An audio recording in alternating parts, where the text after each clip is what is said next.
Nikipoteza njia Kwa safari nimechagua, nisipokuwa na nguvu, niite,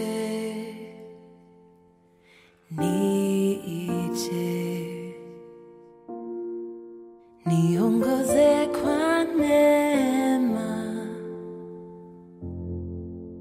nifunze kwa upole wako, hata nikikosea, nisaidie,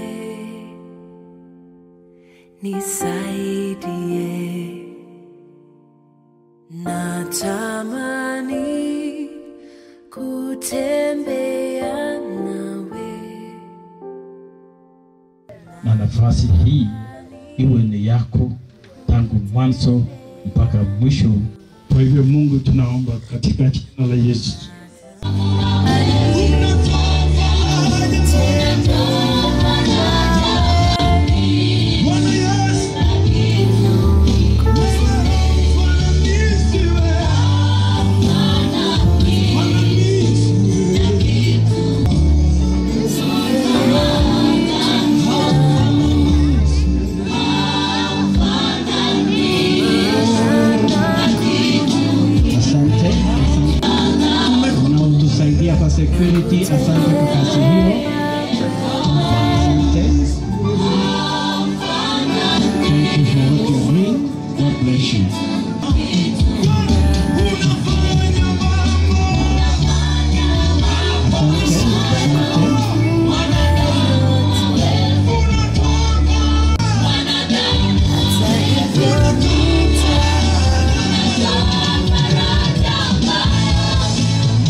was united in holy matrimony with the late Daniel Kiplagat Tuitoi on 6th April 1968 at AIC Kapropita in a Christian wedding officiated by Reverend Ruben Cherutich.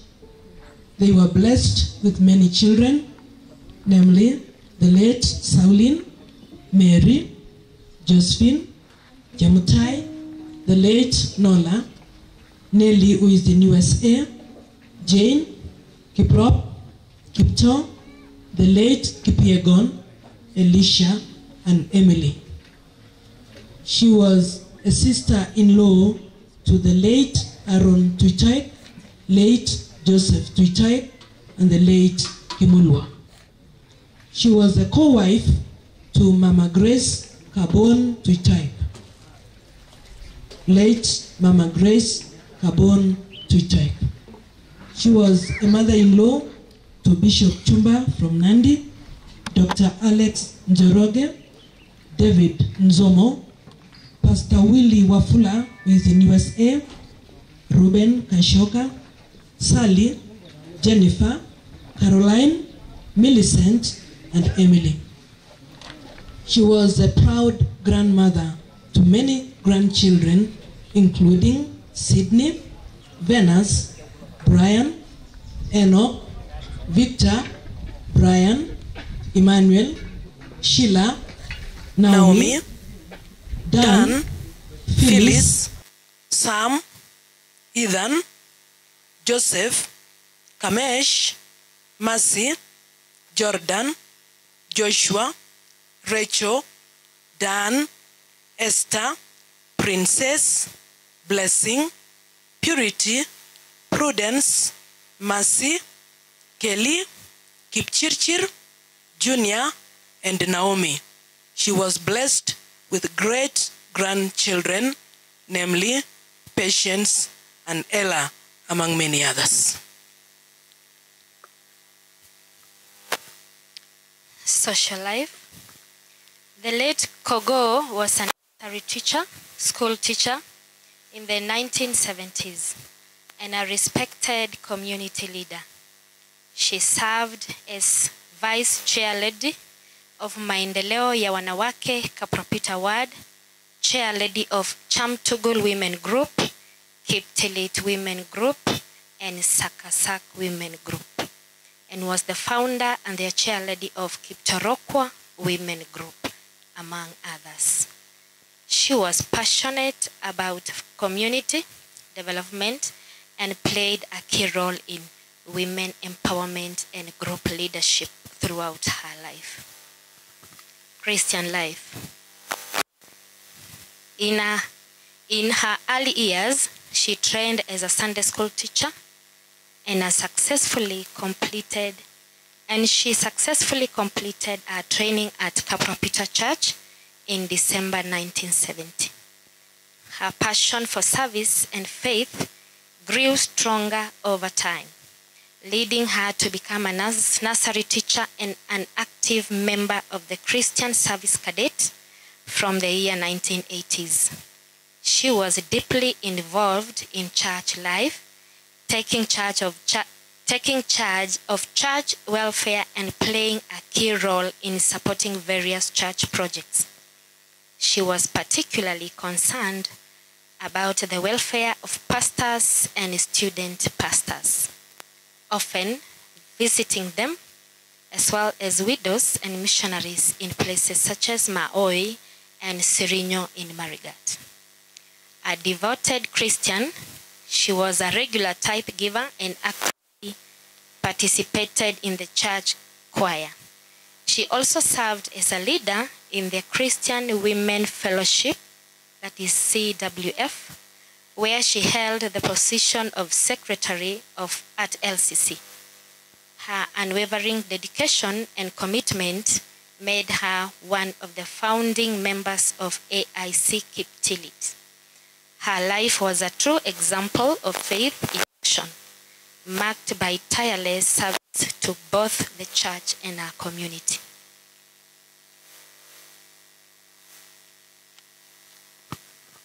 Health life. In her early years, Kogo enjoyed good health until 1992, when she developed a thyroid condition and underwent a successful surgery at Kapsawar Mission Hospital. The condition recurred in 2005, requiring a second operation. She later developed hypertension and diabetes, and in recent years, arthritis. Despite these health challenges, she remained strong and steadfast in faith. On Thursday, 18th September, at around 4 a.m., she began feeling unwell and was taken to Baringo County Referral Hospital, Kabarnet. Her blood sugar was found to be at 17, which was stabilized, and she returned home in the evening.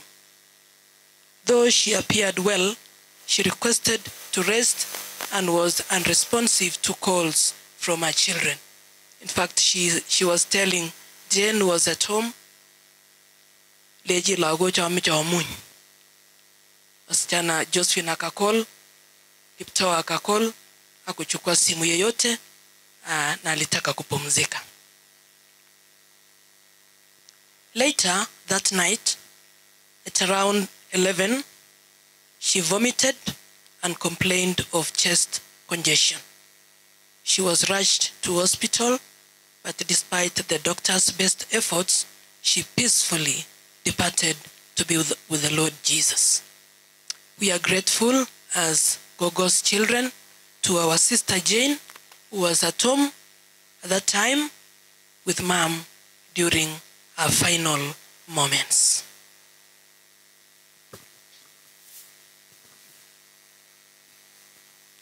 Tribute from children. Mama was the heartbeat of our family. She was our prayer warrior, our friend, our jewel, our pillar. Words cannot explain how wonderful Mama was, even to the community at large. She was their mother. As Mama's daughters, she always called us individually, Jeptanyu, meaning my daughter. As per our birth order, she called us Kiboretienyu, that is my firstborn. If you are a firstborn, Chepkwenenyu, like me, she used to call me Chepkwenenyu, a middle child, Towenyu, she could call Chen Towenyu. When answering our phone calls, she called our husbands Huwerinyu, Bogine, which means Huwerinyu means my son, my in-law. How wonderful we felt loved. Mama, who was our prayer warrior, always prayed for us individually as our children and grandchildren respectively. She was our mentor in our spiritual lives, always reminding us to serve God wholeheartedly and that we should seek first the kingdom of God and his righteousness. And you know that the Bible tells us, and all other things shall be added unto us. She taught us to give a whole tithe into the house of the Lord. Akisema na Kiswahili, jaribu kukula fungu la 10 ya Mungu. Siro, utaona.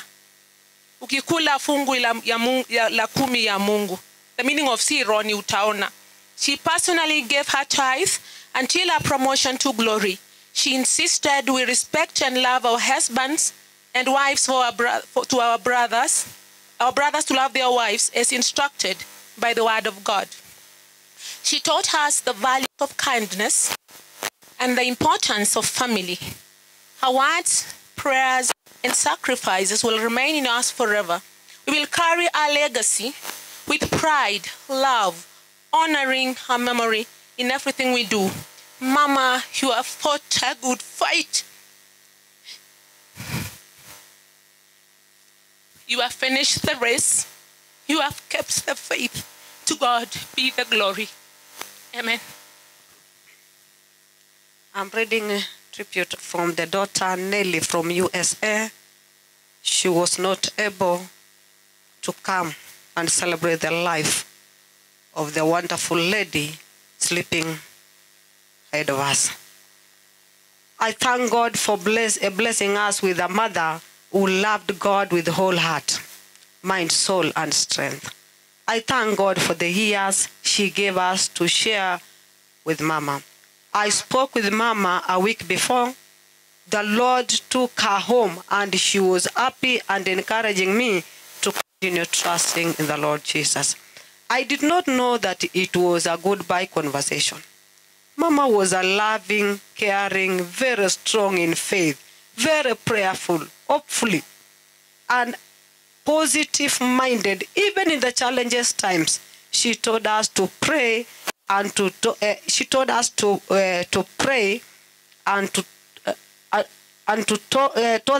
well in the Lord, and always said, "Ongecham agevishien Jehovah warek." And in the challenging times, she would say, "Tutumikie Mungu. Mi Mungu ago mi amamigi mamigi neture Jehovah." Every time I spoke with Mama, she lifted my faith. Apart from loving and caring for us as our children, she always told us, loved and cared for the servants of God as well. We did not want Mama to leave us at this time, but the will of God prevailed. Our days are in the hands of God.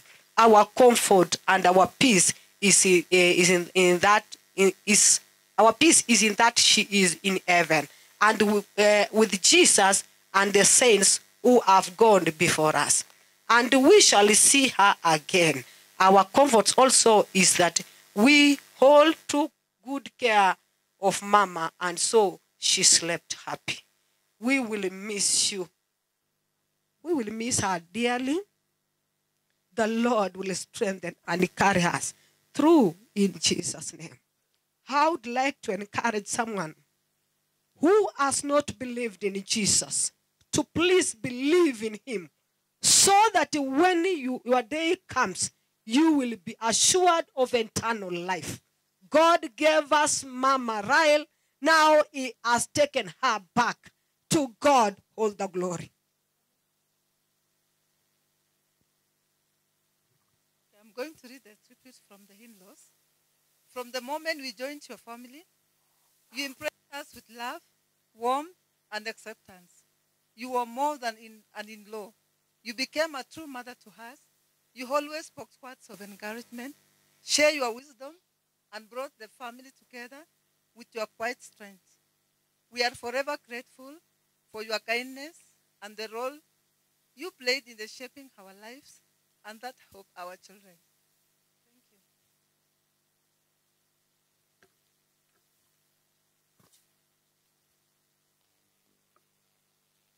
Tribute from grandchildren.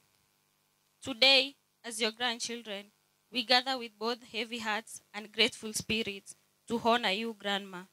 You were more than a grandmother to us. You were our safe space, our teacher, and our prayer warrior. From the warmth of your hugs to the wisdom of your words, you showed us what it means to walk with Christ. You never missed a chance to remind us that God is faithful, and you lived every day as a testimony of his love. We will always remember how you prayed for each one of us by names, how you guided us with patience, and how your laughter filled our hearts with joy. You taught us to love one another, to work hard, and to never lose faith in Christ, no matter what life brings.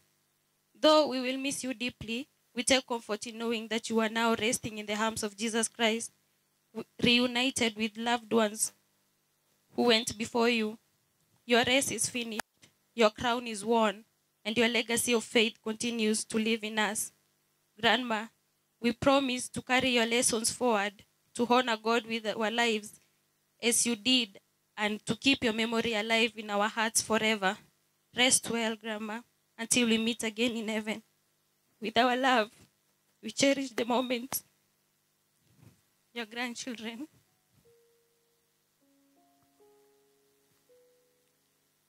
Bwana Yesu asifiwe. Naomba tusalamiane kwa heshima ya gogo, tusipungiane mkono. Bwana asifiwe. Naitwa mchungaji Jen Bitok. I'm the results of this mama that is sleeping here. Mama huyu amenilea mimi kama mtoto wake. Mimi natoka Uasin Gishu, mahali panaitwa Soi. Na mara yangu ya kwanza kuja Baringo, it was 2016 when I met this lady, Sister Mary, and she introduced me to Mama, and Mama took me as her child. Akanilea, na baada ya kunilea, Bwana akanipa nafasi ya kumtumikia Baringo Kabasis. Na nilipomwambia kwamba nimepata nafasi ya kumtumikia Mungu Baringo, Mama akatamani sana niishi na yeye hapa. Na nikamwambia kwa sababu nitakuwa kwenye mikono ya watu wengine, naomba niwe nikikutembelea. Mama huyu akaweza kunibariki. I can attest ya kwamba mama huyu anatunza watumishi wa Mungu. Mimi alinipatia bulangeti, akanipatia TV, akanipatia sufuria, akanipatia enda anza kazi ya Mungu. Na kila mara ningekuja hapa, mama angenitia moyo sana. Angeweza kunizungumzia na kuniambia jipe moyo na umtumikie Mungu. Siku ya mwisho mimi kuongea mama huyu ilikuwa Jumatatu, na siku ya Alhamisi akaondoka. Sikujua ya kwamba ilikuwa na maongezi yangu ya mwisho. Nilitamani kwa moyo kumpigia simu. Nilipompigia simu mama akaniambia ya kwamba asikii vizuri na udhaifu, anasikia amechoka. Lakini sikuelewa kwamba mambo haya yamefichwa. Laiti Bwana angetufunulia. This is a loving lady, mama ambaye ninajua ametutangulia, na sisi siku moja tutaweza kumpata, tutaweza kukutana na yeye. Hiyo ndio furaha ya moyo wangu. Nimesimama hapa kusoma attribute ya dada yangu Nelly ambaye ako mbali, hangeweza kufika kwa sababu ya usafiri. Tunasema ya kwamba tuendelee kujitia nguvu kwa Kristo, maana nothing can get our God in surprise. Our God is together with us. We are asking you, congregation, please pray with us. One thing that we are asking you today, I'm standing as a servant of God. Niwaulize ninyi mtuombe. Pray for our family. Pray for this family. Pray for the sons and daughters of this family. Our Gogo was a strongholder in this family. Now she is asleep. We don't know what is tomorrow, but our tomorrow is in the hands of God. Kesho yetu Bwana ameushikilia. Tuomba kwamba tuombeheni, simama na sisi kwa maombi, ili Bwana akatutie nguvu na familia ikaweze kusimama. We are not discouraged. Unaweza ona machozi yetu kitiririka. Tunalia kwa upendo ambayo Bwana, tunalia kwa sababu ya upendo ambaye mama huyu alikuwa naye kwetu. We cannot measure. Kama ni nguo, mimi nimevaa nguo ya mama huyu. Kama ni gari langu, yeye ameweka mafuta. Huyu mama analala hapa, ameweka mafuta. Amekuja kanisa kwangu Kabasis mara nyingi. Nina jambo la kusema kwa sababu ya mama mwenda zake. Mama, rest in peace. We love you so much, and you remain in our memories forever. God bless you. Nitafanya introduction ya familia, the nuclear family alone. The other one nitafanya in another style. Hawa ni jamii ya Gogo na Guga. Marehemu Daniel Kiblaga Tuitaek alilala, na leo hii Rael Sokome Tuitaek pia amelala. Wenye wako mbele hapa ni watoto wachukuu na vitukuu. Nitaanza na familia ya late Sauli. Buku jeni mbele.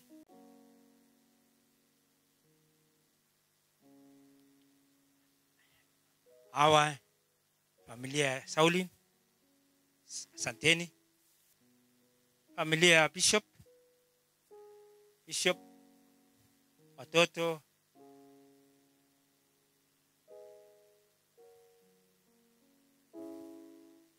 Gobis the kapi and Baba Kakwe. Yes. Very good. Funga hiyo kapi vizuri. Hiyo ni familia ya Bishop, and we are so grateful to you. Thank you, sir. Papa Njoroge, songa tumbele. Yes. Ameniambia usiseme Baba Njoroge, sema Alex. In good English, Alex. Very good. I and familia Alex. Thank you.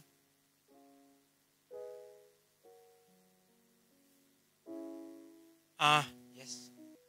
Huyu ni mtoto ya Nola the late. Ndiposa amesimama namna huo. Thank you. Familia ya Nzomu na Chemu. Chemu wako nyuma ya Mheshimiwa Hayub. Amebeba mkono. Yes. So umeona? Hata Mheshimiwa member ya nafasi hiyo. Very good. Thank you Mheshimiwa. Thank you.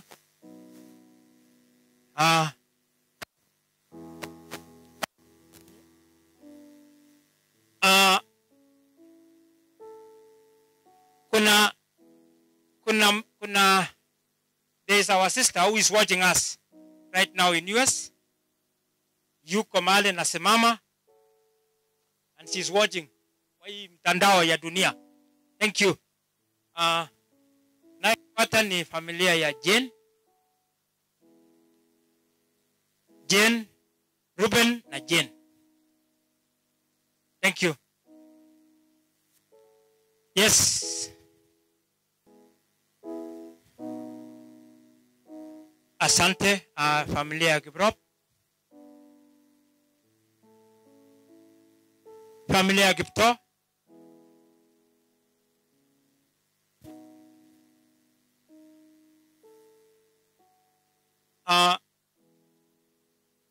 Familia ya Kipto.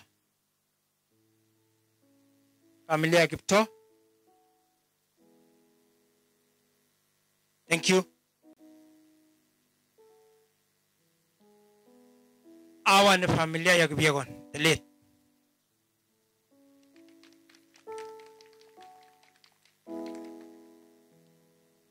Very good. Chemu? Yes, very good. Thank you. Mtazame huyo aliyeangikwa juu, hivi sasa upate ishi. Kwenye dhambi dhaifu mtazame tu, wala usifanye tashwishwi. Tazama, tazama, tazama uishi. Mtazame huyo aliyeangikwa juu, hivi sasa upate ishi. Bwana kondoo hakuondoa dhambi na makosa yetu maovu, kama dhambi zetu zote hakulipa, mbona ilimwagika damu. Tazama, tazama, tazama uishi. Mtazame huyo aliyeangikwa juu, hivi sasa upate ishi. Vima kwa kufurahi, uondoke popote sasa. Jue hakika kwake kuishi, Yesu aishiye daima. Tazama, tazama, tazama uishi. Tazame huyo aliyeangikwa juu, hivi sasa upate ishi. Asanteni, asanteni wana AIC Bondeni, na ningependa niite mchungaji Reverend Edwin ili atatupeleka mbele kwa hiyo program ambayo inatakikana. Bwana Yesu asifiwe. Yes, asante sana kwa sababu ya nafasi ambayo tumepata ili tukaweze kupokea sauti ya Mungu. Mimi kwa jina ni Reverend Chirchir Edwin, pastor wa kanisa la AIC Kiptilit, mahali ambapo Mama Sokome alikuwa anashiriki wakati ambapo alikuwa hai. na ninataka nisema asante sana kwa sababu tumepata ushuhuda wa kutosha kupitia eulogy ya yale yote ambayo aliweza kufanya alipokuwa katika dunia hii. Ili nikaweze kukaribisha ile ambaye anatuletea neno, waje nikaribisha watumishi wa Mungu wote walio mahali hapa wakaweze kufika mahali hapa kwa upesi sana, ili hatutazungumza. Wale wachungaji wanatoka Baringo County waweze kusalamia serikali wa members wote wamekuja mahali hapa. Yes, sisi serikali ni washiriki. So watu wote tunatoka Baringo County, asanteni sana. Yes, asante. Fall back, go to your seats. See you tomorrow. Reverend Goskei will reserve you that will say something on behalf of the rest. So karibu sana, salamia mkutano kisha namkaribisha mnenaji. Wageni wetu na family na relatives na marafiki pamoja na kanisa la Mungu, napenda kuwasalimu nyote kwa jina la Bwana. Hamjambo? Bwana asifiwe. Mama wetu amesafiri na tunashukuru Mungu kwa maisha yake. Wengi wetu alipogundua mimi ni rafiki, a close friend of the son-in-law, she decided to be calling me Lakwenyu. Kwa Nandi ukiita mtu kama mimi Lakwenyu, that's a different name. But we understood her, she loved us, na tunashukuru Mungu kwa maisha yake yote na kazi ambayo Mungu alimkabidhi. Kwa hivyo kwa niaba ya wale wachungaji kutoka Nandi, kwa niaba ya Nandi area, askofu wa Nandi area alituma rambirambi zake. Tulikuwa naye jana. Mchungaji rafiki yetu Reverend Jacob Suga aliaga, na jana tulikuwa na mazishi kule Kaptildil, na askofu alikuwa na sisi kule, na alituma rambirambi zake na rambirambi za viongozi wa kanisa na wachungaji tuliokuwa nao, kwa sababu tumejua askofu sana ni son-in-law wa family hii. Kwa hivyo sipokeeni rambirambi zao na salamu zao. Bwana asidi kuwawezesha na kuwaongoza. Mimi vile mmeambiwa ni Reverend William Koske, nimefanya kazi ya literature na naimiza kanisa tusome Biblia kwa sababu ni neno la Mungu na ni chakula cha kiroho. Bwana wabariki sana. So nataka tu niweze kusema mambo mawili kuhusu Mama Sokome ili nikaribishe kasisi kwamba huyu mama jinsi tumesoma, ninataka nishukuru kwa nafasi ambayo tumeweza kukua pamoja na yeye karibu miaka 9 hivi, na ninataka mambo ya kufanya hasa ile tunafahamu sana ni kwa kazi ya utoaji. Nakumbuka kwamba she was so generous in giving, alikuwa anapenda sana kupeana vitu vyake kwa nyumba ya Mungu. Na wakati ambapo nakumbukia kazi moja, wakati moja aliweza kutoa ng'ombe, na akaweza kusema kwamba mkuje muangalie ng'ombe ambaye nataka tukaweze kuchukuliwa kanisa. We did not come on Monday. She made a goal that I don't want you to delay, come and see it, because najua hivi vitu yenye uko nyumbani sangine mambo mengi naweza kuja kwa hesabu yako, na ile kitu ambayo inasemekana kwamba umeweza kusema itakuwa ya Mungu haitajiki kwamba ukaweze kuibadilisha. Ilibidi tukuja saa 11 pamoja na chairman ambaye alikuwa ni James Rotich, tukakuja kumpata hapa nyumbani, na akaweza kutupeleka kwa shamba mahali ng'ombe. Akasema ni ng'ombe na sitaki wiki hata kama hamna mahali pa kwenda kufungia. This is not my problem. My problem is to see this cow outside this compound.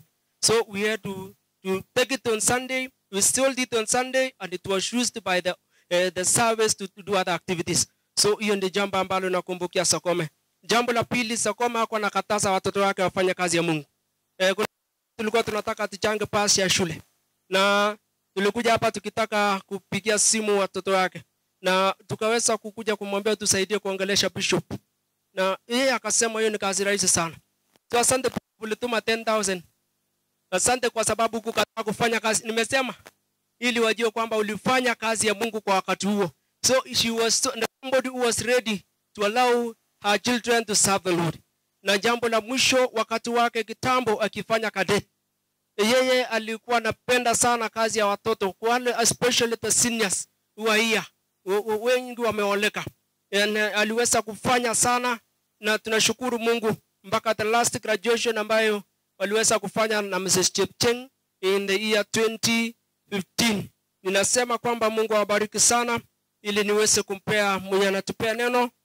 Wacha nisome tu andiko katika Ayubu kwa familia. Biblia inasema katika kitabu ya Ayubu 19 mstari wa 25 na 26, Biblia ikasema, I know that my Redeemer lives, and that is the end, and that in the end he will stand on the earth, and after my skin has been destroyed, yet in my flesh I will see the Lord. Myself will see him with my own eyes, I and not another. Oh, my heart yearns with me. So nataka nishukuru Mungu sana kwa sababu Ayubu aliweza kusema kwamba I know my Redeemer lives. So the Redeemer of his family lives, and God is assuring you that when you work hard in the spiritual affairs, you will see the Lord. Utaweza kuona Mungu. So ninasema kwamba mambo ambayo umetupata, na tunaamini kwamba hata kama tuko na vacuum, Mungu atakuja kufunika. Yule ambaye anatupea neno ni Kasisi Aaron Somet. Yeye alikuwa mchungaji katika kanisa la AIC Kiptilit kwa miaka 14, na ninataka niseme asante kwa ile kazi mlifanya na Mama Sokome, na pia asante kwa kazi ambayo unafanya unapokuwa deputy principal katika Baringo Bible College. Waje Mungu akupe nguvu pamoja na kazi ambayo unafanya pale Kaptimbor. Waje tuombe ili tukaweze kusikia sauti ya Mungu. Baba, katika jina la Yesu Kristo, Mungu mwaminifu ni wewe. Tunakupea sifa, heshima na utukufu kwa sababu umejiandaa kwa ajili ya mioyo yetu. Kwa dakika fupi Jehova ambayo tunaenda kupata sauti yako, tunaomba kwamba kaweze kutimiza mapenzi yako. Asante kwa sababu hauwezi kutukusanya mali hapa bure, bali umeandaa Jehova kuituinua kutoka hatua moja hadi nyingine. Asante kwa sababu utanyamazisha kila sauti ya kuzimu, na utainua Jehova sauti yako ya ufalme, ukaweze kutamalaki kwa ibada hii, ili tutakapotamatisha safari ya huyo mama, kuna mtu ambaye atasema kwamba aliweza kupata wokovu na akaweza kupata mwelekeo kupitia mkutano huu. Tangulia kutoka sasa, maana naomba katika jina la Yesu Kristo aliye mkombozi wetu. Amen. Asante sana.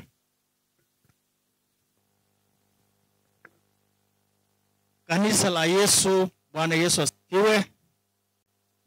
Wakristo wote ambao wamekuja hapa, wale ambao hawajaokoka, viongozi ambao nimeona wamekuja kabisa, viongozi na governor wa Nandi. Nilisoma Nandi Kapsabet Bible College mwaka 4 na nikasunguka Nandi. Nandi ni watu wazuri sana, so nikiona Wanandi nakumbuka nyumbani huko Kapsabet. Na mama huyu nilikuja hapa kabla sijaenda college samani, na kutoka 1977 nilikuja kwa kujitayarisha kwenda Kapsabet, lakini Reverend J akaniambia twende fellowship nyumba huu. Siku hiyo watoto wangali wa very young, na Daniel na mama huyu walikaribisha sisi sana wakati huo. Na baadaye nilipoingia hapa Kiptilit 1996, ikawa moja ya wakina mama ambao wanaomba huko Chemutai, na huyu na kina mama wengine ambao ila si hiyo kanisa wakanisika mzuri sana kwa kazi ya Mungu. Ndipo sasa unasikia hata huyu ambaye alisema hapa, huyu mama alikuja kwangu ananiambia tuende kwa missions. Wakati nilikuwa hapa, mama huyu na Gogo Chemutai ni wale walienda James Pokot, sehemu hiyo mahali ambapo wachungaji walikuwako. So akaniambia twende kazi. Nikaambia ngoja kidogo, wacha hii mahindi ipe hii mwezi wa 10 tuanze. Sasa ni pole tu, nilisikia chuse melala. Sijui ni nani kwa hii nyumba ataanza hiyo kazi. Hiyo ni jukumu la sisi wa Kristo, tuombe tupate msichana moja na kijana moja wa familia huu, ama hii familia yote watumikie Mungu. So tuende neno la Mungu. Mimi nataka tuongee juu ya mambo ya kufadhaika, problem ya wasiwasi katika maisha ya dunia saa hii. Tuko na wasiwasi sana.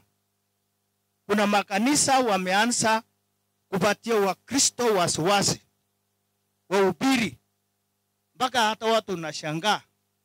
Nasema dunia nakwisha, nini nafanyika, kunyweni maji, shida zenu nakwisha, fanya hii, usikule, enda mbinguni haraka haraka. Hiyo maneno hiyo, it is not in the Bible. Those are not theologians. Hiyo ni watu ambao ni wahubiri wa shetani. Na wameleta hiyo wasiwasi sana kwa watu. Hasa hii Kenya. You cannot find that one in Tanzania or Uganda. Kenya hii, wakora wengi wameingia hapa kutoka sehemu zingine, na wengine na wasa hata usiku jinsi ya kuishi na kupata mali ya watu. So hapa tunaangalia Yesu alikuwa anaambia watu, msifadhaike. Msifadhaike. Yeye ni Mungu, amekuja dunia kutuonyesha jinsi ya kuishi mpaka wakati Yesu kurudi kutuchukua. Yohana 14 mstari wa 1 mpaka 6. Yesu anasema msifadhaike mioyoni mwenu, mniamini Mungu, mniamini mimi. Huyo ni Yesu. Nyumbani mwa Baba yangu mna makao mengi. Kama sivyo ningaliwaambia, maana naenda kuandalia mahali. Basi mimi nikienda na kuandalia mahali, nitakuja tena kuwakaribisha kwangu, ili nilipo mimi nanyi mupo. Nami nikienda mwajua njia.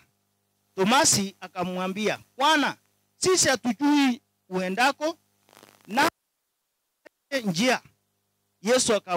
Yesu akawaambia, mimi ndimi njia, ukweli na uzima. Mtu haachi kwangu ila kwa njia ya mimi. Bwana Yesu asifiwe. Yesu ameongelesha watu wakati wake akiwa hii dunia. Ya na Mungu huko juu, alisaliwa hapa kama sisi, miaka 33, akaenda msalaba, akafufuka, akaambia wanafunzi wake, njia ni yeye. Amen. Na msifadhaike kwa mambo mengine yote, kwa nyingi ya mambo ya dunia. Mkijua njia ya kwenda mbinguni ni Yesu. Si Kipsome, si manabii, si wale wengine wanafanya sarakazi, miracle, vitu vingine hiyo. Nilienda Nakuru, nikaona mwingine anateka mayai. Anafanya miracle hapo tu kwa round about Nakuru huko chini, hapo kwa soko, hiyo soko hiyo. Nilienda nikaambiwa kuna mtu hapa anatoa masaa, anatoa vitambaa, anateka mayai. Na nikaenda nikaangalia, kweli alikuwa anateka mayai. Nakaa na maana hii mayai natoka. Anatoa box, anaweka vitambaa na kusunguka na kufanya hivi mguu zake, na kuambia msichana mwingine rupita hapo, anatoa vitambaa nyingi sana ya vitambaa. Baadaye masaa. Sasa huyo ni Yesu. Unaamini watu wa muujiza? Mtapotea. Shetani anafanya muujiza. Wakanga wanafanya muujiza. Kama unategemea hiyo, utapotea. Don't talk about miracle. Even Satan is doing miracles. Kitabu ya Mathayo 24 nasema wanatoa light. Na watu wanasema, huyo ni Yesu sasa. Haleluya. Yesu ndio hii. Hiyo si Yesu. Hiyo ni wakora ya dunia ya Shetani. So Yesu akasema msifadhaike, mjue njia. Yesu ndiye njia, uzima, ukweli, uzima. Yeye peke yake ndio njia ya kwenda mbinguni. Bwana Yesu asifiwe. Alafu ukiwa katika hii dunia, usiwe na wasiwasi kwa sababu una tikiti. Amen. Mimi nimepanda kwenda Canada. Nimesoma huko mwaka 3. Kama una tikiti ya ndege uweze enda. Ukiwa na tikiti tu basi wewe unaingia ndege. Na kitu kingine naitwa visa. Yuko kwa passport. Bas, tikiti, visa, unaenda kila mahali kwa dunia. Unataka enda Australia, lazima uwe visa ya Australia. Unataka enda Amerika, lazima uwe na visa ya Amerika. So Yesu ni visa yetu. Why do we have a lot of worries in life? Bwana Yesu asifiwe. Thomas alikuuliza, anasema hii njia ni kane. Yesu akaambia, hebu tusome hapo chini ya hiyo 6. Yesu akaambia, mimi ndimi njia na kweli na uzima. Mtu haachi kwa Baba ila kwa njia ya mimi. 7. Kama mngelijua mimi, mngelijua na Baba.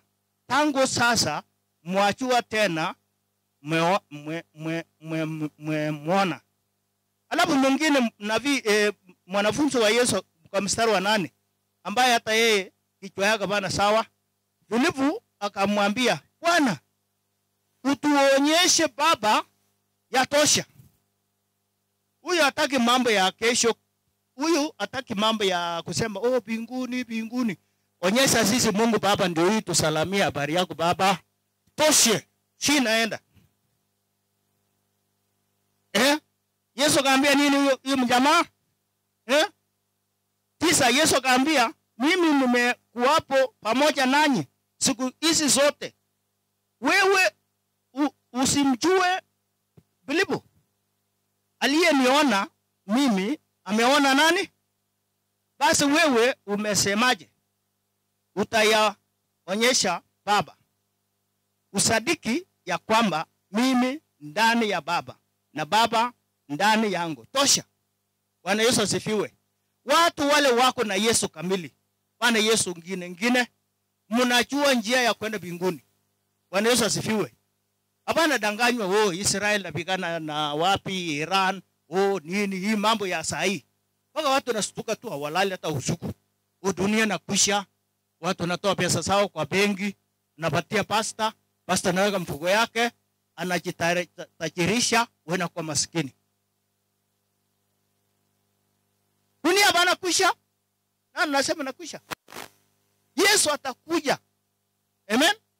Na kunyakua kanisa. Na sisi hatuwezi kuingia kwa tribulation, hatuingii shida. Wakristo bana ingia. Kuna wale wanahubiri kwa radio, television nini, ati Wakristo lazima waingie shida. Bana sisi tunanyakuliwa kwanza. Amen. Alafu sasa shida nakuja kwa sababu shetani sasa tatesa wale wako dunia hii. Na biashara hakuna. Kama una alama 6 kwa kichwa na mkono, huwezi fanya biashara. Hiyo ni biashara dunia. Sisi tumeenda. Na hiyo biashara dunia pamoja na shetani iko faida gani? Iko faida. So ningependa ni wale watu wachaokoka ukaribie pasta ambaye na uhubiri neno mzuri. Amen. Na ninyi ambao muko kanisa ovyo ovyo, msifuate maneno ya pasta, fuata maneno ya nini? Wacha na mambo ya pasta. Pasta saa hii ni wengi wa shetani. Meja. Mtu na yako kola naenda kununua hii kitu iko kwa Nakuru atuchaletwa Kabarnet. Iko pale na uswa hii kola. So na mtu na tengeneza shati yake na shika Biblia anakulia. Yeye na kwa maskini yeye na malisa ninyi.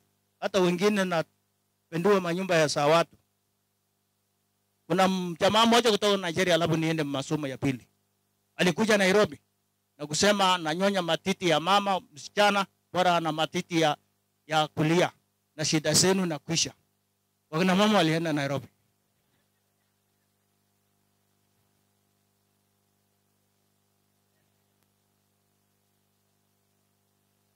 Kwani matiti ni ya mwanaume kunyonya? Mimi mtoto ananyonya matiti na kupata chakula kupitia matiti. Amen. Lakini matiti hiyo ni ya nani? Sasa mkora hii inatoka Nigeria. So msiwe na wasiwasi hii mambo ya kufadhaika, mtaenda paka nakutana na manyoka ile hatari na kumesa. Shakaola hapa, si walimaliza watu. Si wanaendelea kumaliza hata saa hii. Hata serikali haijafanyia chochote. Hiyo watu walitolewa kwa kaburi. Kesi tu iko, lakini it is very hard for them. Spiritual matters is very hard for the government. Unless they should define the freedom of worship. What is the freedom of worship? They need to define it. Si kila mtu anahubiri? No. Otherwise, Yesu alisema wahubiri wa uongo watakuja, lakini mchunguze. Amen. So tuende neno la mwisho, ili ni kwa sababu ya wakati. Katika Wathesalonike wa kwanza tunaambiwa Thesalonike wa kwanza 4:13. Yale yamesomwa kuhusu mama. Mimi ni kiongozi wa CD Baringo, director. Huyu mama amefanya kazi ya kanisa la AIC vizuri. Kutoka Sunday school, cadet, hiyo mambo ya mission. Huyu mama amefanya kabisa. Alali, hata wakati mwingi ananipigia simu. Na huyu mama yuko na roho ya ile ya unyenyekevu na roho ya huruma. Kuna wakati tulikuja hii nyumba na akaita watoto wake na baba. Akasema, hebu tuombe baba msamaha. Msamaha yoyote kabisa. Baka ile mtoto kwa ng'ambo. Tukakuja hapa na mapastors na watoto ya hii family waliomba msamaha baba yao. Ikawa right. Do you know you cannot live long kama uombi baba yako msamaha? Mnaelewa hiyo? Katika kitabu ya Exodus 20 inatuambia kwamba heshimu baba na nani? Lakini ukikuja Efeso 6 inapanua. Efeso 6 mstari wa 2. Enyi watoto heshimuni nani? Baba yako, baba na mama, ili nini itokee? Baraka. Uishi miaka nyingi. Uwe na neema. Nacho watoto wa leo nakaa tabia mbaya. Na mimi nataka kuambia viongozi, I'm not fearing. Gen Z, nyinyi viongozi ni very young. Ongea na Gen Z. Sisi wengine tukiongea nao nasema analog. Hii watu chucho chote. Ongeeni, iteni mkutano ya Gen Z.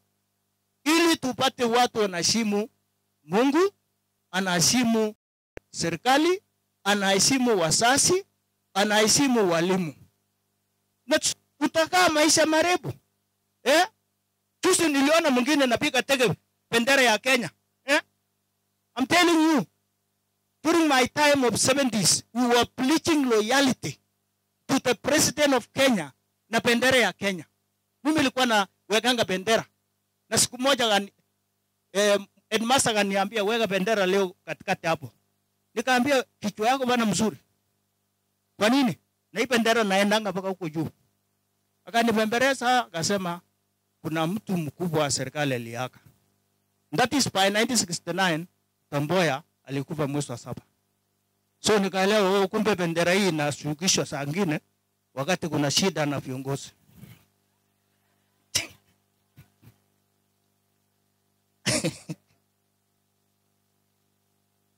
Lazima nyinyi walimu muko hapa fundisha watoto waheshimu Kenya. Amen. Waheshimu bendera ya nani? Ya Kenya. Na waheshimu president, waheshimu viongozi, waheshimu asasi. Otherwise we will have a crooked generation, a crooked nation. Ambaye hana heshima.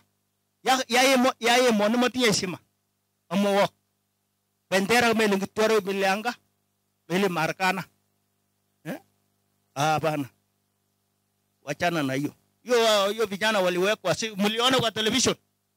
Ninasema uongo. Tusi wako kotini huko. Na ni vijana wa 17 years, very young. Chafika umri ya kustakiwa, lakini watakaa chela huko mpaka waingie miaka ya kustakiwa.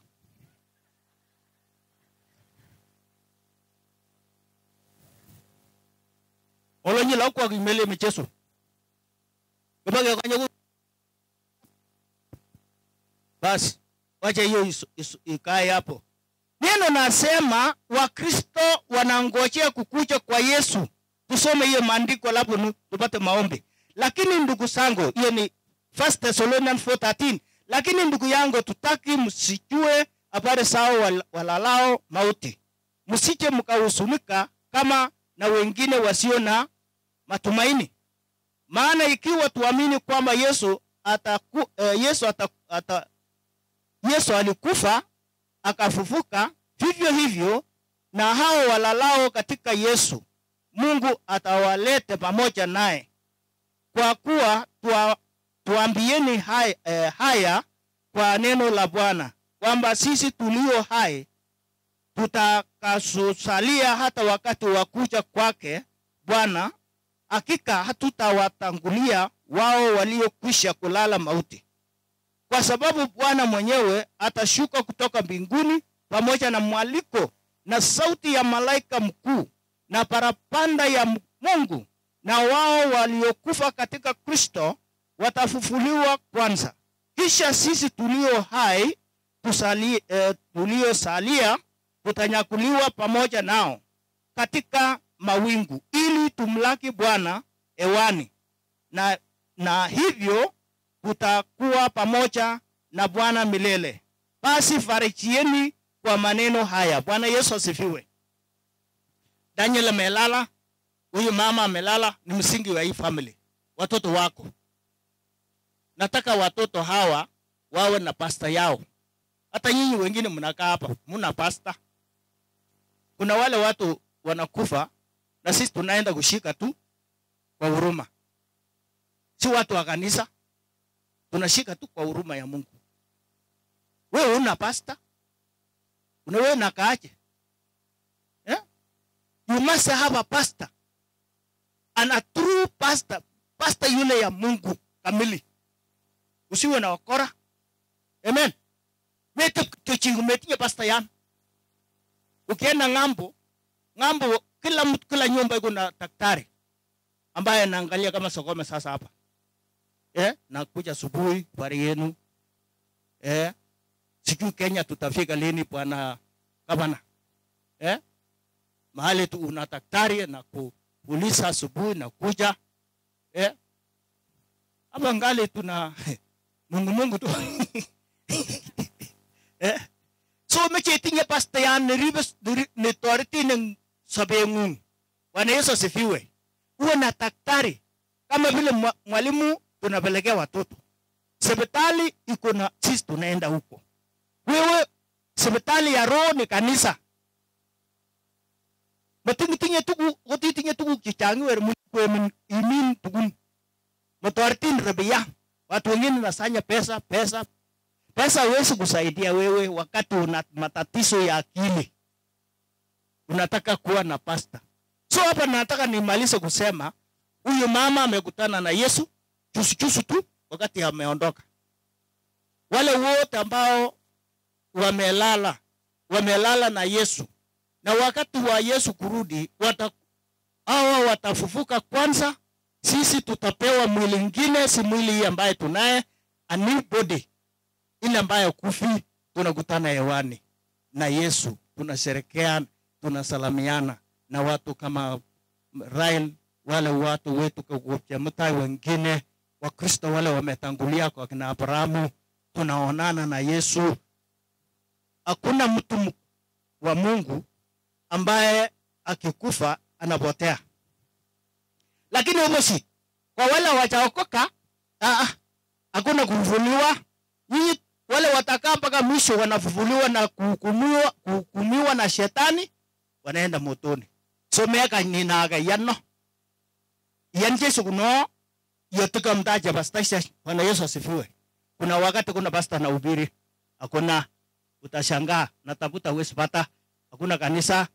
Tuseme tabana yuko kwa nyumba yake, kwa Kristo umeenda. Tuchunge hiyo. Ngirip noe. Maka ingetebiki tukubi chimagingen ulkibende. Amecham tuku chubangun. Komen. Kebi komen bosa. Sawa walikunya bosa na chumo na nyonge. Walimaliza pombe. Si pombe iko. Sasa sabaya iko hii ya kuweka chupo. Mtu naeka mfuko hivi na kunya kidogo na anguka chini. Na shangaa hii kwa nini mtu naanguka? Hii pombe nyingine niombe serikali wamalize hii pombe. Hata watu bana saa tena. Hakuna kusaa. Hiyo nasema wasichana wasaa vijana wa Sai ndio hii walisema juzi kwa mambo yao ya hii rebellion yao. Awasai ibagar kumik momi yoto moya lifunga. Mimi nikiwa 78 mimi naenda Kapsabet. Pombe ilikuwa imejaa hata hii Baringo. Moya kafunga hiyo. Watu wakasaa ndio sasa mmekuwa wengi. Ndio hii Sabaya anakuja maliza. Imo hiki kando hicho mtaona hakuna watu atakupigia nyinyi kura. Wanaimba tu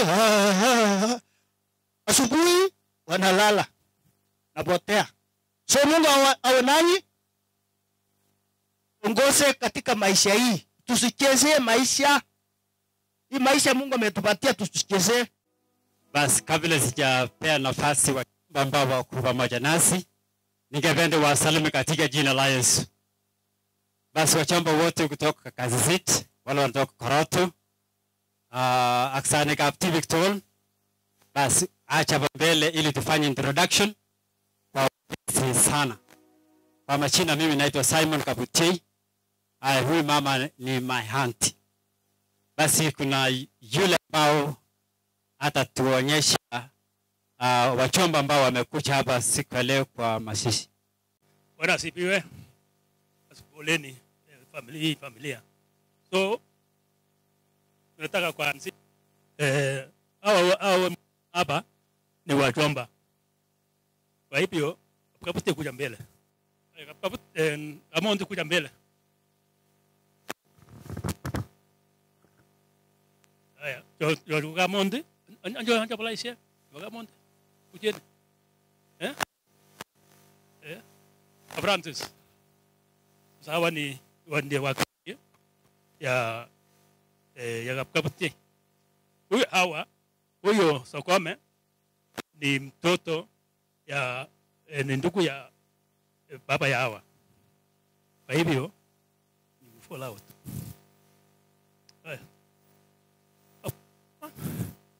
Anjo alaga.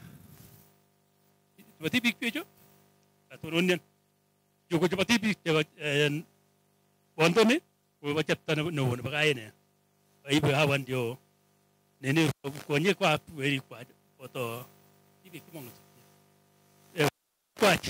Kwa hivyo fall out. Next. Arin. Aya. Ba ini oni. Bitu ko nego tupie ni ndo rupu mweri. Kuren ball kabutie. So ni ndugu ya huyo. Sande. Jitane ndo rupu. Huyo ndiye anafuata yeye. Ni kula kweta la kwenye. Ni kula kwenye ngura lokejo. Kwa hivyo ndo geni. Aya kwa hiyo ni Samson Kabutie. Ni ndugu ya huyo. Huyo ni bibi yake na huyo ni mtoto. Wengine hawajakuja. Sande. Huyo ni wa mwisho. Na bagapso ngana kwa chichang. Apso to wetap kai. Ko mongera mwalimu. Ni ku la kwenye na ku la kwenye ana je vyosa na mita tupcha bichu tupcha sorry tupcha bichu songesha kuja na watoto yenu songesha kuja tukujeni na watoto yenu sasa nitasengesha kawa na watoto yao. Huyo ni mtoto huyo ni representative ya baba yake hakuja. Huyo ni last yetu kwa baba mwingine mdogo. Huyo ni mtoto yake. Huyo ni mtoto ya huyo tena. Ya huyo. Huyo ni mtoto ya hiyo familia pia. Amengwani kwa jabia sono. Tukifika bore. Akom. Ujibago kwe. Kwa hivyo itaga ni manyo isute umulimitin. Anenda una mama itage ana apoka ya katanenda. So huyu ataongea kwa niaba yetu. Asante. Kanisa andalisi viongozi kiongozwa na gavana wa Katusi la Nandi, familia, pick up ore. Amjambo. God is good.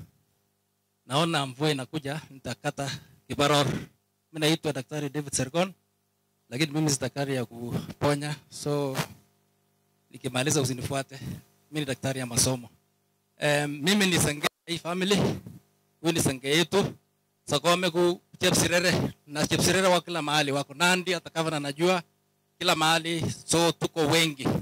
Na karakteristiki yetu ni kwamba ukipata msichana yako amepotea ameoleka na hakuna ripoti imefika, ujue ni sisi, kwa sababu hii ni DNA yetu. Kuwaraje Chepsirere, kuwaraje yabage testing 1 2 eroge kwa report. So msituchape sana mkitupata tumekuja hapo. Nataka nishukuru watoto hii family kwa kuchunga sange yetu, na sange pia alifika hapa na akakuwa kilelezo mzuri sana. Mliona warembo vile wameng'ara, mpaka hata watu wa crown hapa hawako faulu, ili kikwara watu walipika haraka huku Kenya Central wapi. Warembo wako na afya, wako na sura, wako na height. Hii ni sange, hii ni product yetu. Hata ukikuja siku hizo kwetu, sange ametu profile sana. Ile mahali utalipa utachoka, kwa sababu tume profile imeenda juu sana. Na nataka niwashukuru kwa sababu mmechunga hao, na vile tu time imeenda, lakini nataka tu niseme mambo moja. Mimi nakaa Eldoret na nimeenda mashishi ya Nandi, Keyo, wapi. Sisi watu bado tuko nyuma kidogo, na nimeuliza wazee wakasema hakuna shida. Hii story ya kutoa mtu kwa mortuary direct mpaka grave, nafikiri we need to change. Gavana sangu utanisaidia kidogo, usisitize. We need to have had our hunt yesterday evening. Bonfire iko hapo.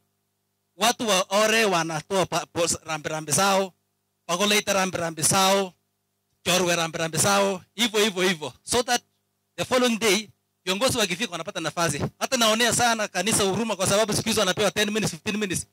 Na neno ni kubwa, neno lazima isemwe kwa 1 hour at least. So we need to rethink, so that tukae kama watu wengine. Mtu akuja kae kwake siku moja na aende kwa mahali atalaswa. Tunapoelekea kwa viongozi, kuna tributes ambayo zimeingia. Ningependa ndugu Joel Apostle atatuambia, alafu tuende kwa viongozi. Na wasalimu katika jina la Yesu. Yangu ni kusoma tributes kutoka wale wako mbali. Ya kwanza ni kutoka Jackson Tutoe Kericho na watoto wake USA. Emily Kiblakat mwenye ako UK. Sheila Chebore mtoto wa neighbor ako Nairobi. Msichana wangu Celestine Kiken mwenye ako USA.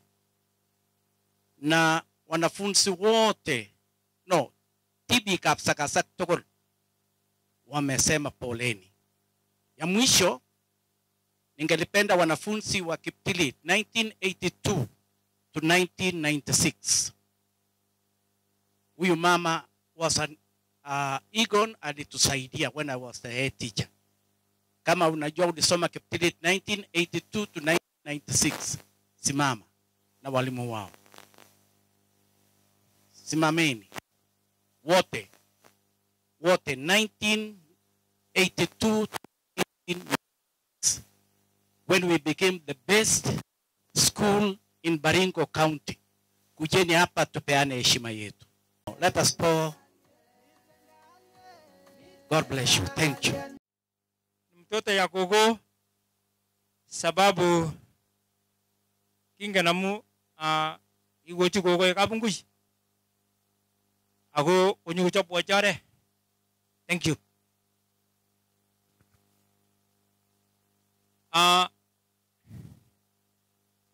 Ya nyumure ni kimita yu akwani juu. Na unajua nyinyi mkipewa time unaenda 30 minutes. Ya. Utachunga time. Amesema moja.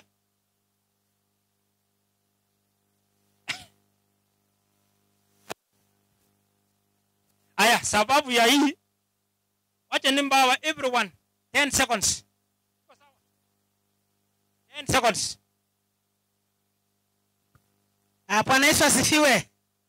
Sina maneno mengi, mimi nasema pole sana kwa kupoteza mama yetu kiongozi. Asanteni sana. Bwana asifiwe. Leo hatujakuja kuongea, tumekuja kuomboleza. Na tunasema pole. Ile kitu nataka kusema ndio niende niketi chini. Marafiki wote wa mama Sauli. Tunajua mlikuwa marafiki ya mama Sauli. Ile kitu ninaomba, mama Sauli ameondoka na amewacha watoto wake. Kwa sababu kama wewe ni rafiki ya ukweli, tuangalie watoto. Kwa sababu ortire ni kipendi tokolu kitanyal moele pole. God is good and all the time. Praise God. Praise God once again. Asante. Kwa majina naitwa Mheshimiwa Ayub Kibet, MCA jirani Ewalel Chapchap. Mimi nimekuja kusema pole na niseme kwa viongozi wetu, Governor wa Nandi, Speaker wa Nandi Meli, MCA wa Kabiet Walter, na our Senator nominee for UDA Mr. Vincent Kiprono Chemtei. Niseme karibu na ni asante kwa kuungana nasi. Mimi sitaki kusema mengi, ila tu nimepeana pole zangu kwa niaba ya wale na waongoza pale kwa wadi yangu na wangeweza kufika hapa, napeana rambirambi zao. Mheshimiwa Governor wa Nandi, Mheshimiwa Speaker wa County ya Nandi, Mheshimiwa Majority Leader kutoka Nandi County, na Senator wetu, Senator wa Raia, Senator Chemitei, waziri, na sisi wote. Bwana Yesu asifiwe. Tumsifu Yesu Kristo. Kwanza tu kabla sijaendelea, niruhusu tu hawa viongozi wetu wa kitambo, Mayor salimiana tu na kansla wetu Babu. Hawa ni viongozi wa kitambo, councillors wetu wa kitambo, tunawatambua. Alafu pia kuna chief, tafadhali chief. Alafu kuna pia kiongozi pale Ayabei, alikuwa anaomba kiti cha MP Baringo Central hapo kitambo.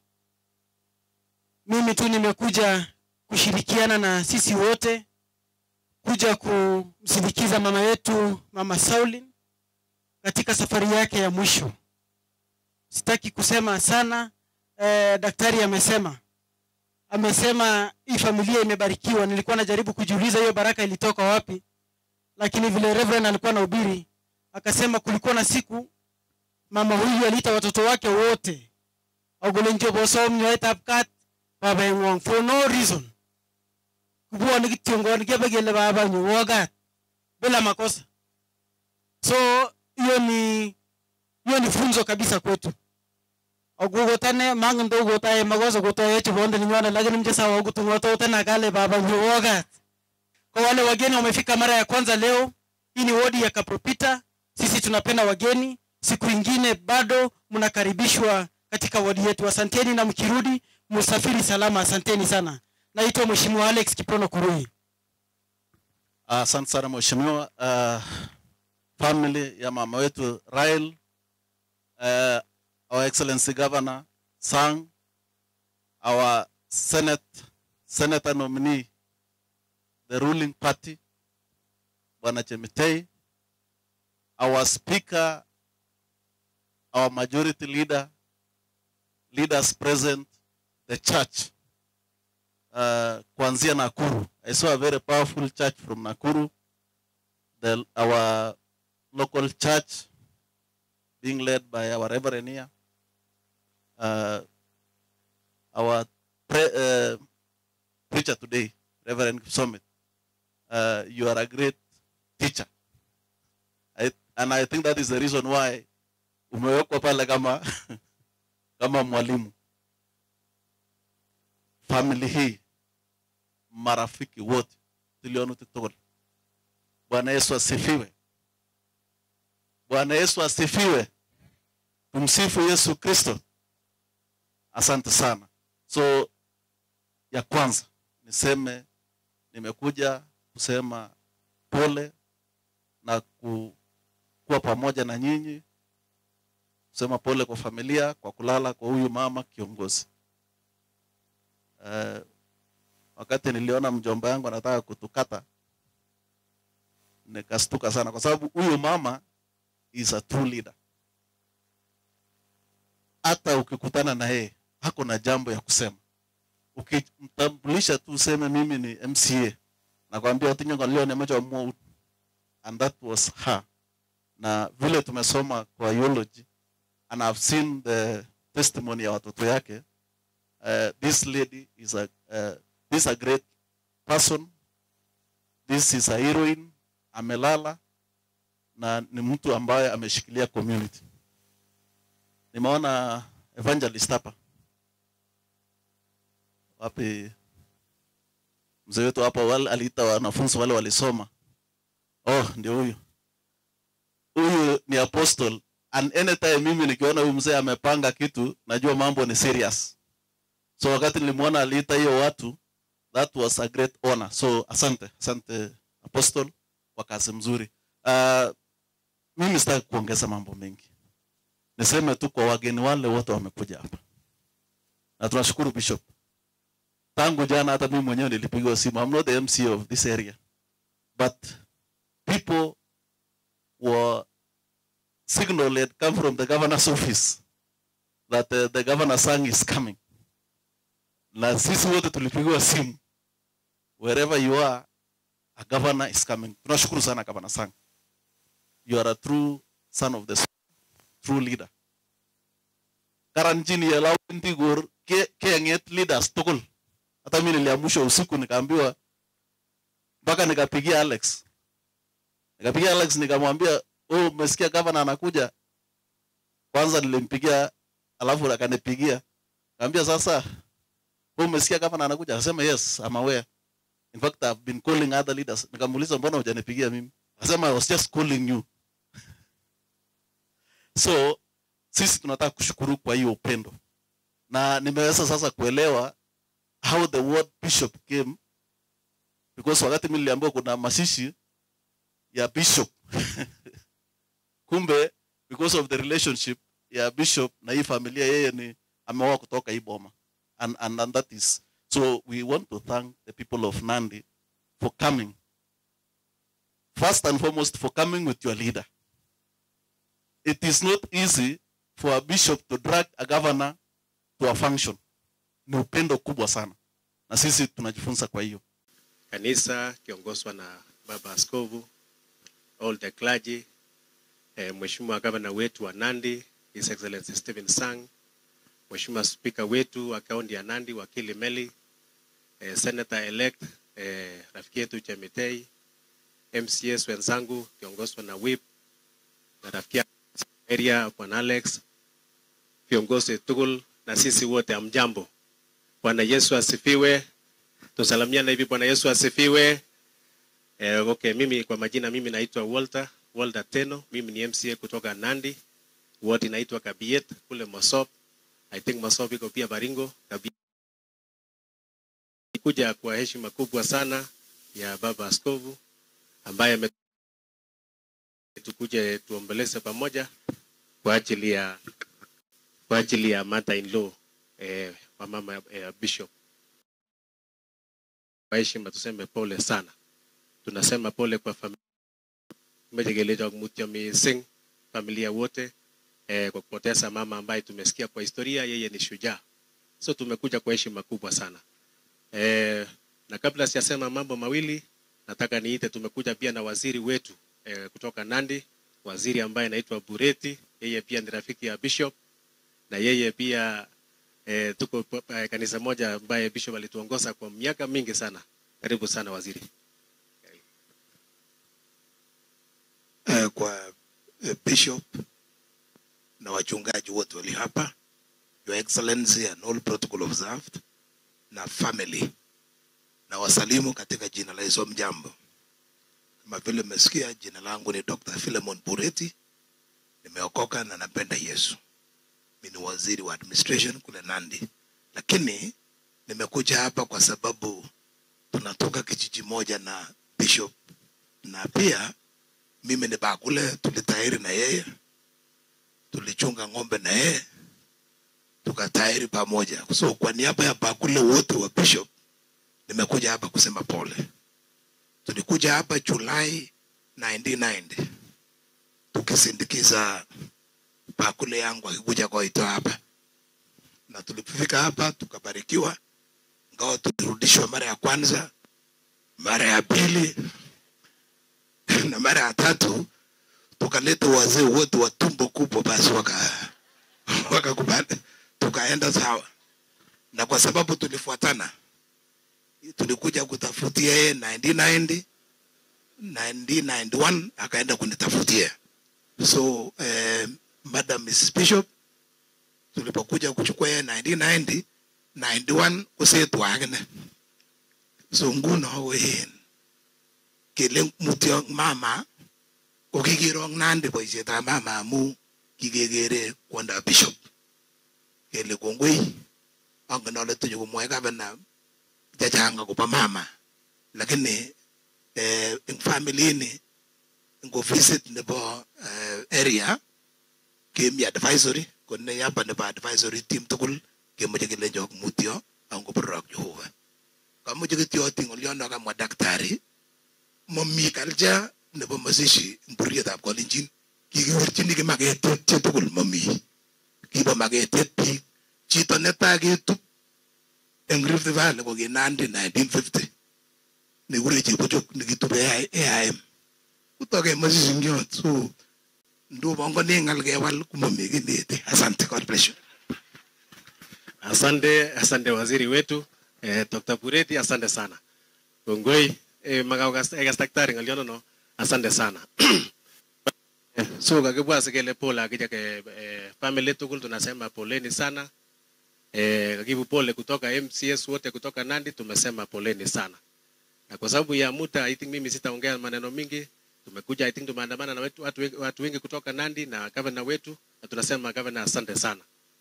Governor amekuwa rafiki mkubwa wa Bishop na Bishop ndiye aliombea governor. Hiyo 2 term ya governor ndiye Bishop ndiye akona hiyo siri. So Bishop, hata mimi nikienda tata mimi najua utaniweka hapo mbele ndio pia niende nikisonga mbele. Otherwise tunasema asante sana watu wa Baringo. Tumejegele gongoi neteta nyangmure nege mwanandi. Amuji jigure Jemetei senator na Baraia. Election netai nigai engjama ita UTA ni go successful. Na najua raia walisema kwa kuli moja Jemetei ndio senator. So kimejege somo hata Nandi kule jamgele la kwena goro tumdo geliojin. Itarchin oye moto wekta la kwet kwa yap keit ku raia onge birchi senator wa raia Jemetei na gogiro ko kas Nandi ko lo ko murenet na mutago indi kuribwe tukul Rift Valley ak Kenya msema. So Jemetei tunakushukuru agegoni support kwa rakodi Nandi agesaun. So kilengele bika Baringo tukul onge mangu na tuchunge huyo senator wetu wa raia. Ya mwisho tunafanya kazi na MCS. MCS cha Baringo ak MCS cha Nandi tunafanya kazi pamoja. Whip kuna sisi, kuna MCA wa area rafiki yangu ameja leja kupiga kurani urip viongozi je kwa. Ugoji ako rip. Kaga chorwe ni kumi first time. Mimi niko na tam ya pili. So onyil jage na nanune. Onyil jage na MCA ndio aendeleza kazi apate ile ujuzi ya kufanya kazi akotesta kwa yeye. Otherwise kwa hayo machache asanteni sana baba askofu tajpole na babi tukul. Cheboga biye tulin tukul limbo maso bolin kale mutyo meseng asante sana. Kwa heshima sasa waja niite speaker wetu wa Nandi wakili Meli asagotache senator nenyo elect ya karibisha governor. Karibu sana wakili Meli speaker wetu wa Nandi. Karibu sana.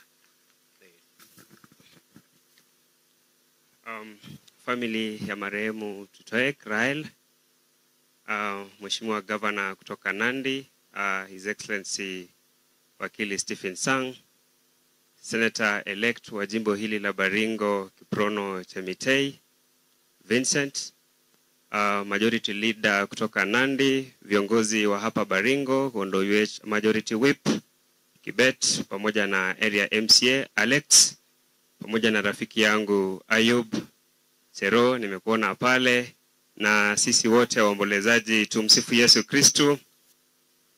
Uhuru wa Yesu. Kwanza kabisa nichukue nafasi hii kutoa pole zangu kwa niaba ya familia yangu, kwa niaba ya County Assembly ya Nandi. Tunatoa pole kwa familia hii kwa kumpoteza mama. Sisi wote tumeambiwa historia ya mama na tunaona kwamba yeye aliweza kufanya kazi nzuri. Mimi binafsi niliweza kupatana na mama vile alimtembelea Bishop ama vile alitembea kule nyumbani Nandi. Kwa hivyo tumeona kwamba yeye aliweza kufanya kazi nzuri katika jamii na pia katika kanisa. Kwa hivyo kimwegele mucha meseng kwa ule msiba ambao ulipata familia hii. Pili, kwa mnenaji wa leo tunasema asanti sana. Wewe umeweza kuhubiri vizuri na umeweza kutuambia yale mambo ambayo ni ya kisasa na yale mambo ambayo inaendelea. Kwa hivyo tunashukuru sana kwa neno ambalo umetupa kwa siku ya leo. Tatu, Bishop Chumba, nichukue nafasi pia ya kipekee kusema pole. Wewe umeweza kusimama na sisi pale Nandi.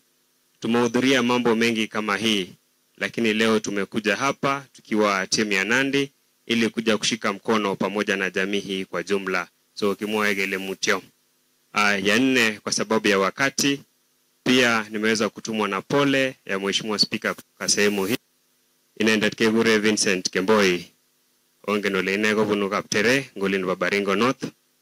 Yeye anasema pole, hakuweza kupata nafasi ya kufika hapa, lakini anasema pole. Na kwa hivyo sitachukua nafasi zaidi ya hapo. Ni kuwatakia tu kwamba mchunge viongozi ambao wamefika hapa, Mheshimiwa Alex pamoja na jirani hapa Mheshimiwa Ayub. Tunawatakia kila laheri mnapoendelea kufanya kazi katika sehemu hii.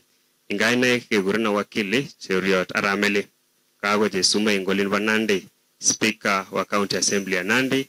Pia Senator elect, mimi nilikuwa speaker wa raia. Kwa hivyo wewe ni speaker, wewe ni senator wa raia, na tunakutakia kila laheri. Basi wacha nichukue fursa hii niweze kumkaribisha Senator elect ili pia aweze kutoa pole katika familia hii. Karibu sana Mheshimiwa Chemitei ili uweze kusema pole. Karibu. Okay, asante sana speaker kutoka kule kaunti ya Nandi. Okay, familia ya mama wetu mwenda zake Rael Sokome, our governor His Excellency Sang kutoka kule Nandi, leaders who are here led by majority leader, MCAs kutoka kule Nandi, speaker wetu, members of the clergy led by our HEPO Reverend Mr. Bwana Kipsomet, and the rest of the members ya kanisa na familia, majirani. Akupiktukul, Bwana Yesu asifiwe. Chamgei. Pia na mimi nachukua nafasi hii kuwapa pole zangu ya marafiki na wale watu wa Baringo ambaye nimepatana na wao, nikiwaambia naenda mazishi ama kusindikiza huyu mama wetu Kokagio kwa pole chechang. Nimetuma pole mingi, so nimekuja hapa ili niweze kufariji na kusindikiza mama wetu. So familia, poleni sana, Mungu awapatie nguvu, alafu mtapata nguvu na kuchaza pengo ambao mama wetu ametuacha. Unajua kupoteza mzazi is easy, si jambo rahisi kupoteza mzazi. So tumekuja hapa ili tuweze kuwashikilia. Ya pili ni kuwa challenge hawa watu wote wamekaa chini hapa. Mmesikia mama wetu, watu wamemiminia sifa mingi.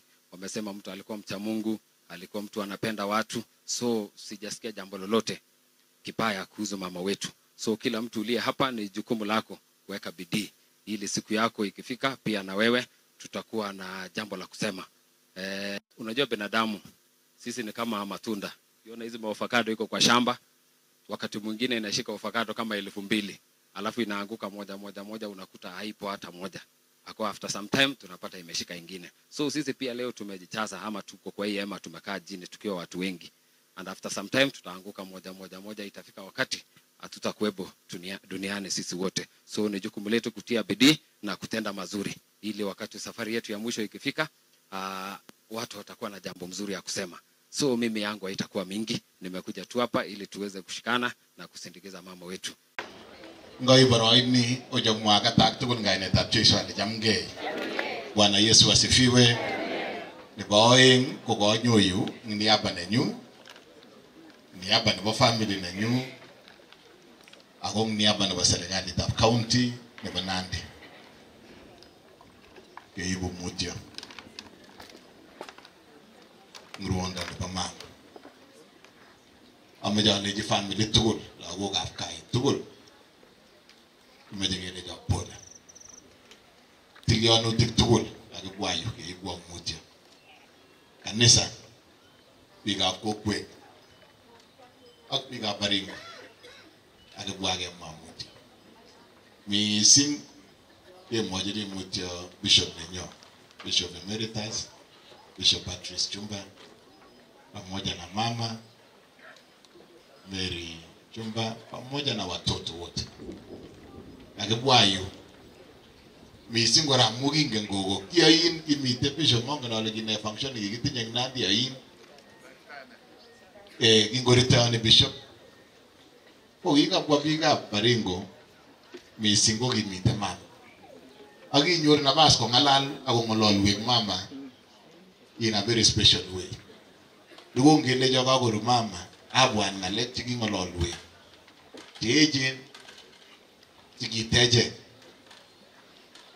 tatya abwat boisiet nekikwaiwech Bishop Chumba kotoreti bondonyi lakwetab Kai. Kebwa age tugul kele kibwone kekereke biikab Nandi on behalf of the many lives and the many families and the many churches and the many people Bishop Chumba has been able to touch. So kakibwayo nyokemwa pole mamite kit age nekakiibu Baringo. Kalechini kongoi viongozi chebo Baringo chikosikyi konyor nafas neketuye tugul. Akonyokotache. Otany mutyo kobun governor neng'wong'et chorwenyu Governor Benjamin Cheboy. Koking'alal lagat komosikyi konyo lakini kolecho ibwo bikoiteiwo pole. Bishop kamwa chorweng'ung Benjamin Cheboy pole. Akakomwochi Kai because anawajua vizuri sana. Ukakule Governor Cheboy pole amenituma. Pia nilizungumza na mjumbe wa hapa Bwana Masmas mheshimiwa akaniambia pia niwaletee pole zake. Anaenda kuwa kiongozi ngawe amalonje ni viongozi je area tugul. Speaker for example speaker ne mwangu kikimite twa class tagenge university. Akomwa mutya akomwa speaker nenyu. Amejale jikongoi MCS. Asanteni sana area MCA Bwana Alex. Whip wetu Chero, hiyo timu yote ya MCAs. Mimi nataka kuwashukuru kwa nafasi mnachukua na mmekuja kufariji familia na ile nafasi nyinyi mmechukua. Hii county assembly ya Baringo na ya Nandi, there is a lot of similarities. Awatakinya gi PBI go what counties ayeng giwirta PBI. Indo he Baringo agorufi Nandi. So we have had a very good working relationship. Mimi nataka kuwashukuru sana. Pia Chemitei, mimi nakwambia ndugu yangu pongezi sana. Amejale poleni kimite tugul kibagenge kongoi njomnyen nekaoborwech kibendi kiweksei ko amu mama ini akas mama ko kichitab kanisa kabisa. MCA mongen disetab mama kotko takomi kazi nemeche keyai nga disetab mama. Mimi mnialike tutakuja tufanye kazi hiyo. Ndio toretkei ngomite ng'olyo nemiyo Mheshimiwa Chemitei maogetuye betutab rani. Wewe pamoja na MCA na viongozi wa hapa mpange. Mimi nitakuja tufanye kazi ya Mwenyezi Mungu kwa heshima ya ile legacy mama alifanya na ile legacy mama alituachia kwa watoto wake ambao wamekuwa wa baraka katika nchi yetu. Asanteni na poleni sana. Basi ngakatak tugul nganetab Yesu Kristo ale jamge tugul. Mageibe barain age tutachukua muda mwingine. Nimetosheka kwa yale yote kwa niaba ya Sanik cheche na kemengechen kemeche kele kongoi kikibor kingebwa Kai ko kikibor ko kwamwo yesterday kingemi Harambee sajata otach pole nebo bishop nengwong Kotut, Bishop Luka Mayo, Bishop Nanyone Serem, Felix Koskei, Chief of Hobbs, former CS Pelio, former, sorry, not former, Karonei, sorry, the name was disappearing. Kuka umapichada tukul pole ngiyutau. Amachale kongoi Your Excellency ngeshima nekekuno. O shima ina kekuno inyo emoni kamiu abarutanyi nyo 35 years ago. Amaja my sister Elizabeth chaku mara moja. Ngronye Elizabeth miano lapatu kai kesken otolonso chine ipo ka kesken ko nyo ito no ngemi ko gere samoe ko miun Nyel tagaw ituyu. Takityo the immediate family na nyo. Uchoku mara moja. Yes, these are my sisters. La kwenda on naginyo kwa Mutimeri inyu 1990 December. Tarik temagaing ko chiche naginyo kwa Muti. So this is my immediate family. This is my immediate family. Ichegetu kwa mu sere ko in ngomain Basko alikutoa mwaja sama akatatulen kainetab Jesu Bwana asifiwe. Weko amaje ale kibu pole checho, amaje kele mutyo kamate. Mutyo mising ak lagok tugul chebo gai ak family tugul. Kokakibwa sikobit kepchei tugul nyikisini. Ara mutyo mising, mutyo iman ngobirlo kuba akokimito poleni sana. Ba Samuel kol ne barnyo ne mi ben. Bas, len kutama tasta tak tul gane tap Jesu le jamge. Nabale nga majam mutya mesing niya ba nabo o shek tugul jibaga nyo jibaga kesken. Ale mutya ngabi ba. Kingen mama. Agamwa gavana golein kingalaleng Nandi. Kogigimi. Kongemwa gele uye mami gogo. Kelejige nemye amu kimwowe ngalek chemyaji kongoro nemye kongoi mising ngobero kyoba. Bas kimeje kemwa kongoi kale yot tyo bas abuno limbo siwa abuno siwa bas ko chemitei tonon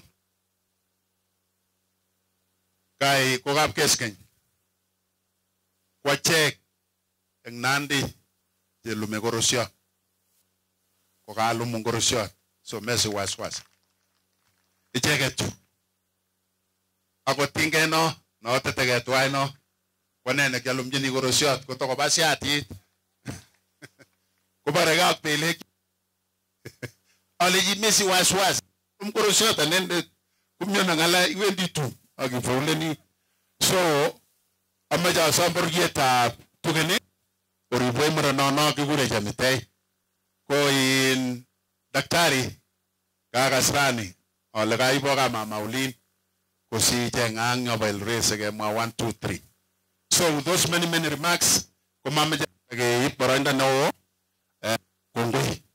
Kuna tributes kutoka watoto wa mama Brian na Piko na Brenda wale wako USA. Speaker wa Nandi,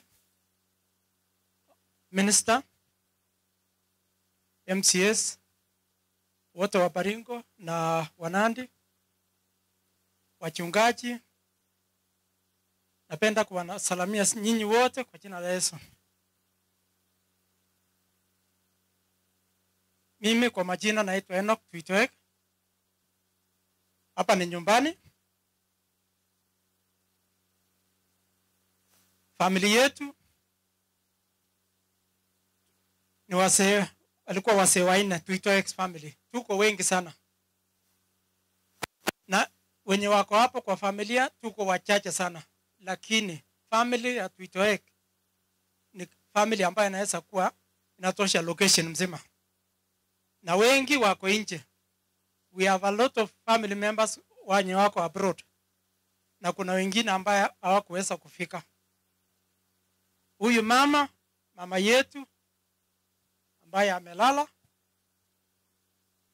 ni mama ambayo ni mcha Mungu. Na mimi mwenyewe hivi karibuni juzi huyu mama aniongelesha wakati fulani, aliambia anataka kunipa mahindi kwa sababu mimi ni mchungaji niko na ng'ombe. Akaniambia anataka kunipa mahindi mbichi. Nikaambia mama, sina nafasi hizi kwa sababu mashine zetu siko nje ya Baringo. Na ni kama mama yeye mwenyewe alikuwa amejipanga. Na yeye ameanza safari yake. ni sisi ambaye tumebaki tu laini ambayo tukue believers. Mimi binafsi ningetaka kwa niaba ya familia ya Tuitoek na Chepkwe kwa jumla nisema asanteni wote ambaye mmefika siku ya leo hili tusindikishe mama. Na tunasema asanteni sana. Wenye kama kuna mtu ambayo hakukula, tafadhali usiende, sababu kuna chakula. Na nafikiri ni hayo. Mkienda muende safari njema mpaka mahali ambayo mnaenda. Bas, asanteni wote ambao mmekuja hapa. Tunataka tuombe maombi, wale watarudi kwao waende salama, familia hii wakae salama, na tunaelekea mahali pa kulala. Kungoya mo kake let na baboishone kai torti ke ngolonji ke kai ke Jehova ngolondeng arangune kogesa indoje bichupende ikostone kwak indoje koy kwetula bunu eng chomnyot akaliet indo wechaga chepi ga baringo che mageba komoswek chichoche ara kisochini kai ukut lakwani mi kai ni kingel magarambur ndoje Jehova akikoje kinyise kichang ak chametab kei nebo bortanyin ak sabondanyin tebi kobote perure ikitesetai ketinye kalyet perure moni perur president perur kandoichu kikelewen kuyai boishonik chemyachen akot kandoindet nyene ka kelewen Baringo indoch akine iberure ketokchinigei ketar kura ino koyai makeng'ung eng chomyot keng'olonchigei ak kebe tai. Peru kanisosiek tugul chekakwayu chomdo ng'olyondeng'ung ak keamda ng'olyot iman sikobit koba biik kipsengwet makiberebere. Toretech anyokunoe mukasa eng kainetab Jesu yetinenyo. Basi mwendeni na amani.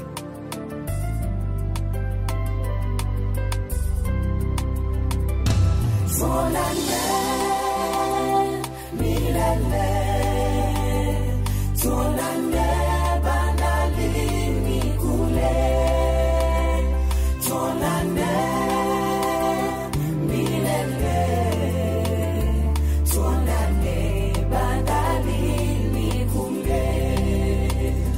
Maamuzi ya Mungu ni magumu kupokea, hili nalo ni gumu japo tumelipokea, lakini hata hivyo utabaki kuwa Mungu, utabaki kuwa Mungu. Oh, ni wewe mwenyewe Mungu uliyeumba ukaruhusu watu toke, mpendwa wetu. Oh Bwana, jina lako litukuzwe, libarikiwe milele, milele. Twakushukuru kwa yote, e Bwana. Umekuwa mfano bora, mazuri umeyafanya, dira umetuonyesha, japo machozi yatiririka, tujikaze, njia kila moja. Tuonane milele, tuonane bandarini kule, tuonane milele, haleluya, tuonane bandarini kule.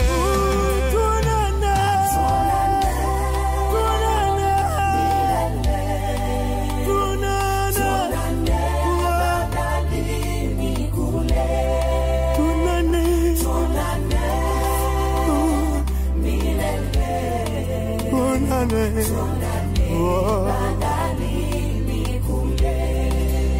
Kifo, kifo, kifo, popote tulipo kipo, tumombe Mungu atulinde.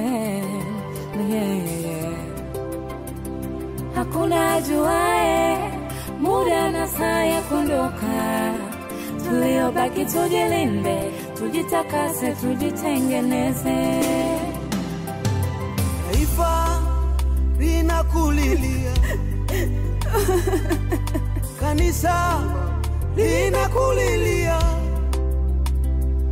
familia inaomboleza. Penda vita umeimaliza, simanzi zimetawa, umelala kama utamka. Hivi ni kweli umeondoka, umetuacha. Kama machozi yangeweza kukuamsha, leo ungeamka shujaa. Kweli, kweli, tutaona na Mungu akiona.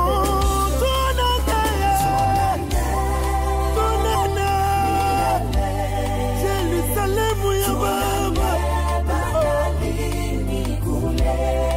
Tuonane, tuonane, nyumbani milele Baba. Tuonane bandalini kule. Tuonane, tuonane, tuonane milele kwa Baba Mungu. Tuonane bandalini kule. Uko nyumbani Yerusalemu.